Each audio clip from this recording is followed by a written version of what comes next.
What's up? Welcome to our Sports Takes. This is episode two. We are less than 24 hours removed from the Cowboys' 33-17 win over the Cleveland Browns.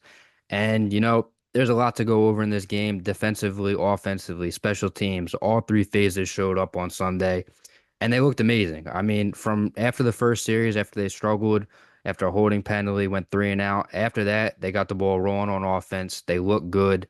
The defense, the entire game was in it. Deshaun Watson was struggling throughout.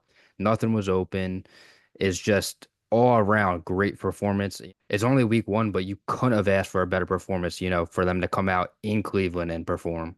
Obviously, going into the season, not a lot of analysts, not a lot of people around the NFL thought, the Dallas Cowboys were going to be able to do much this season. But week one, I know it's only one game, but they already started to prove them wrong. They looked good. They looked prepared. Mike Zimmer, I mean, round of applause for him because they looked amazing. They looked prepared. There's just not enough good things to say about how the defense played yesterday. So before I go into, offense and defense and special teams, I just want to say I was wrong in my prediction. I definitely thought this was going to be a closer game. Just looking at the defense on paper for Cleveland, they have a team, like they have a squad. And I do think, throughout the year they're going to be a good team. I think they'll be a playoff contention team. Deshaun Watson, is the focal point of that offense, and he just struggled. And I know it's game one. He didn't play in the preseason, and that tends to be a common theme. If you don't play a lot in the preseason, you come out and you struggled, and that's exactly what happened. However, if you do keep with Dallas Cowboys football, it shouldn't be a surprise. They came out exactly the same last year, whooped on the Giants after everyone thought the Giants were going to be some scary playoff team, which personally, I never got that feeling from them. They're just not a good football team. But yeah, just like this game, they dominated all three phases. Dak didn't have to do too much on offense, but I'll start with the defense first. A lot of people coming in this season did not have a lot of hope in the Cowboys, like at all. And I've seen it everywhere from ESPN to Fox Sports. People I know, they just didn't have a lot of hope for the Dallas Cowboys doing anything. And I'm not going to lie, I was a little hesitant coming in this season, how they're going to look. But that first game, gave me a lot more hope than I had before. Mike Zimmer already proved, he's definitely the guy for this job. He had everyone on that offense running the ball every single play. He had them prepared. You didn't see any mistakes on the defensive end. They didn't even allow a first down. Other than the first series, they had a first down. They didn't allow another first down until the second half where they scored a touchdown. Like that is absolutely absurd especially for an offense, that has Watson, that has Jerome Ford in the backfield, that has Njoku, that has Amari Cooper, that has Jerry Jeudy. They're not slouches on offense. They have the talent. The talent is there. But this defense proved that they're elite and proved that, they're going to be something to be reckoned with throughout the whole season and come playoff time too. So I'll begin with one of my favorite players coming this season. He tore his ACL last year. The Marvian Overshone linebacker had 11 tackles on the day, one sack, one tackle for loss, two QB hits, and just all around, he was flying to the ball. The one play where he had to go cross field, Deshaun was rolling to his right and made an absolutely great tackle. He showed how explosive he is. He showed that he's, not hurt anymore. He's all go. He posted 88.6 grade per PFF. That was second among all linebackers in the NFL yesterday. So, I mean, if he continues on this track, he is going to be a dominant NFL player. And it should come to no surprise, Michael Parsons, defensive player of the year candidate week one. 11 pressures, six hurries, four QB hits, one pass deflection that led to an interception, a sack. He was an absolute menace all over the field. Mike Zimmer had to move in all different places from linebacker to defensive end. He was just all over the field, and I loved how Mike Zimmer played in week one. And even said after post game, they only had three defensive sets that game, and out of 50 that Mike Zimmer has already put in, week one into the season. So it's definitely going to be scary, once they have everything implemented, once you see all these kind of different sets and everything. They had Deshaun Watson in hell. He looked awful. I came into this game saying Deshaun Watson will probably struggle. He has just not looked himself since Houston. 24-45, 169 yards, one touchdown late, and then, two interceptions and took six sacks. He just did not look good. Both the interceptions are bad interceptions. Both got deflected and it led to interceptions. He just looked bad. And I will say both their tackles were out, so that plays a big factor in it. But nonetheless, they're still NFL guys. You still have to get pressure on them. You still have to beat them every play, and that's exactly what the Cowboys did. And I'll keep going with the defensive players that had a great game. DeMarcus Lawrence, 2 sacks on day, 3 tackle for losses. Eric Kendricks, great pickup, obviously, week one. 6 solo tackles, 2 sacks, the interception. He was dominant too. And then we go with Marshawn Nealon. He had 6 pressures in his first NFL game. Just you're talking about a bunch of guys that got to the ball, play in and play out, versus a team that is going to be, a top 12 team in the NFL when it's all said and done at the end of the year. And then as we go to the secondary, Trayvon Diggs in his first game back after tearing his ACL last season, 10 targets, only allowed 6 receptions for 23 yards and had an interception. He looked like he was back to himself. Deshaun didn't look his way a whole lot yesterday, for obvious reasons. And without Bland, probably out for about 8 weeks, Carson came in his first NFL game and locked up. He only allowed 44 yards, and he has to cover one of the best route runners in the NFL in Amari Cooper, and just looked amazing in his first game. And once Bland comes back with Carson in the rotation, Diggs on the other side, that is a very scary trio on the outside. And that does even include Jordan Lewis in the slot and the nickel. He played an amazing game yesterday, coming up, making hits, a scrappy player that doesn't get a lot of attention.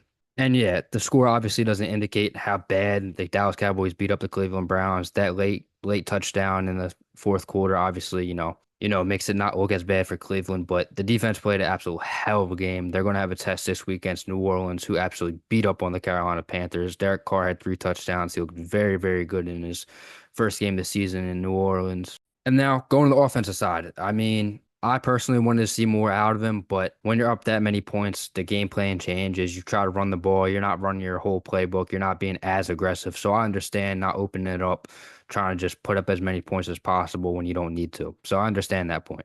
But starting on the offensive line, 2 rookies started. Cooper Beebe didn't give up a single pressure yesterday. And then Guyton against one of the best players in the NFL and Myles Garrett only allowed 4 pressures and 1 sack against on 13 matchups. I mean, you can't ask for a better NFL start for him against one of the best guys in the league. You know, it's only going to get easier for him throughout the season. Obviously, playing one of the best players takes a toll on you week one, especially, first game of the NFL period. So it'll be fun to see his growth throughout the season. But overall, I'm very impressed with the line. I'm very happy. They even got things open in the running game. Zeke's back in his first game, 40 yards, a touchdown on 10 carries, had 2 catches also. Just nice seeing him back in the Cowboys uniform. And he had a decent game. I was very impressed. His legs looked fresh. Rico came in, he looked good too. So if they can keep that two-headed monster in the backfield, keep both of them fresh, it's going to be a scary team once they get the, offense rolling on all cylinders.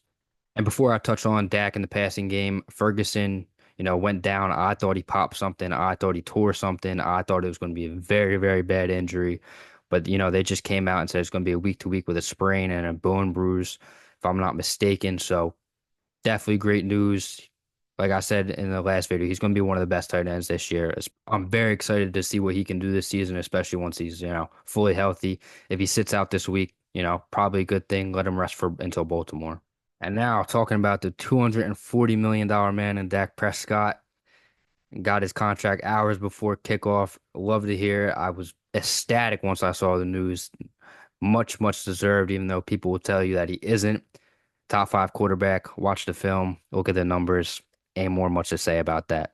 So first, I want to talk about the second series of the game. We went 70 yards in only 6 plays. Dak completed 3 of 5 passes for 65 yards, and he was absolutely dotting the ball up. Had a few nice passes to CD Lamb before being under pressure on the 3rd and 5, hitting an absolute beautiful corner route to Brandon Cooks wide open in the end zone. We were in empty. He saw the pressure coming. They were in zero. He knew he would have a wide open guy in the corner. And he absolutely beautiful ball, beautiful possession, and great way to end that second drive. Then we scored again on our first series in the second quarter, went 11 plays for 76 yards, which ended in a Zeke touchdown. Another series, Dak looked amazing, getting the ball spread around. And like I said, Zeke still has it. I think he's going to, play well this year. He played well in New England last year, so I don't expect much to change right there as long as they keep the touches balanced. So like I said, I would have loved to see more out of the offense, but it just wasn't needed this game. So I understand. Next week, I would love to see more out of the offense. Just like this game, spreading the ball around early, getting people involved. Just in the second half, also. I mean, if we're not blowing a team out, obviously. And then lastly, I'll just speak on the special teams. Brendan Aubrey, best kicker in the NFL. Kayvon Turpin with an awesome punt return to begin the second half. Kind of put the icing on the cake for this game. It wasn't much hope for Cleveland to come back after that, so it kind of ended it. He finally got his return for the touchdown, his first one in NFL career. And then back on Aubrey, I really wish McCarthy let him kick that 71 yarder to end the first half. That would have been awesome to see because I think he would have nailed it. But nonetheless, great game for him. And having a dominant kicker like that, that you can trust from 50 plus yards and he's going to nail it in them clutch moments, you couldn't ask for anything more than that out of a kicker. But yeah, just to give her overall, my final thoughts on this game. I mean, they look phenomenal. I couldn't ask for much more, especially when I thought they were going to, possibly lose this in a close game. That defense is elite. If that stays like that all year, I can't see too many teams, competing with that. That's very scary defense. And, Dak is Dak. He's going to give you the numbers. He's going to give you touchdowns. And, you see what he can do. McCarthy's going to call a great game. He's going to execute. It is an elite team. Like I said, top 10 in the NFL, regardless how you put it. But at the end of the day, playoffs is all that matters. We've had three great seasons in a row, 12 and 5 each season. Come playoff time, everything goes out the window. So if they can keep this up all season, I'd like to see us win a couple big games, maybe against Baltimore, maybe beat San Fran to, show us that they can beat these elite teams, not only in the regular season, but that they can go in the playoffs and also do the same exact thing. Like I said, couldn't be more happy with this W. I love waking up Monday mornings with a Cowboys W. Can't ask for much more. I love seeing the highlights and everything like that. I love when people aren't absolutely bashing us on ESPN and Fox. So it's going to be a fun week. Can't wait until New Orleans. I'll come out with another video beforehand on that, probably on Friday, I would assume. But yeah, hopefully this video isn't too long. You got to the end. I appreciate you listening. Thank you.